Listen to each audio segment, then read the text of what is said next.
ইনশাআল্লাহ, মাশাআল্লাহ, সুবহানাল্লাহ, আলহামদুলিল্লাহ, জাযাকাল্লাহ খায়ের, এই কয়েকটা শব্দ আজকে শিখে যাবেন, সারা জীবন এগুলো করবেন এবং এগুলো করতে কোনো হীনমন্যতা ভোগ করবেন না। আমি এগুলো কোনটা কোথায় পড়বেন সেটা আপনাদেরকে বলে দিচ্ছি। ভবিষ্যতে কিছু বললে বলবেন ইনশাআল্লাহ। অতীতে কোনো ভালো কিছু করতে পেরেছেন সেটা বলতে গিয়ে বলবেন আলহামদুলিল্লাহ। আর কোনো ভালো কিছু দেখে অভিভূত হয়েছেন তাহলে বলবেন মাশাআল্লাহ। এবং কোনো কিছু দেখে আশ্চর্য হয়ে আল্লাহর পবিত্রতা জ্ঞাপন করছেন বলবেন সুবহানাল্লাহ। উপরে ওঠার সময় পড়বেন আল্লাহু আকবার, নিচে নামার সময় বলবেন সুবহানাল্লাহ।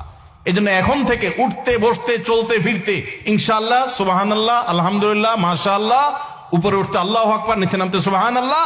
আর কেউ যদি কোনো উপকার করে, এটা হাদিসে আছে, নবী সাল্লাল্লাহু আলাইহি ওয়াসাল্লাম বলেছেন, আপনাকে কেউ একটা উপকার করেছে, একটু কলম দিয়েছে, হাত দিয়ে লিখে আবার ফেরত দিলেন তার কলমটা দিয়ে লিখে, কোন একটা উপকার কেউ করেছে, তাহলে আপনি তার বিনিময় দিতে চাচ্ছেন কিন্তু এই মুহূর্তে হাতের কাছে কিছু নাই। সবচেয়ে উত্তম বিনিময় হয় যদি আপনি বলে দেন জাযাকাল্লাহু খায়রা। জাযাকাল্লাহু খায়রা মানে কি? তুমি আমার এই যে উপকারটা করলে, আমি তো তোমাকে কিছু করতে পারতেছি না, আল্লাহ তোমাকে আমার পক্ষ থেকে উত্তম বিনিময় দান করুক।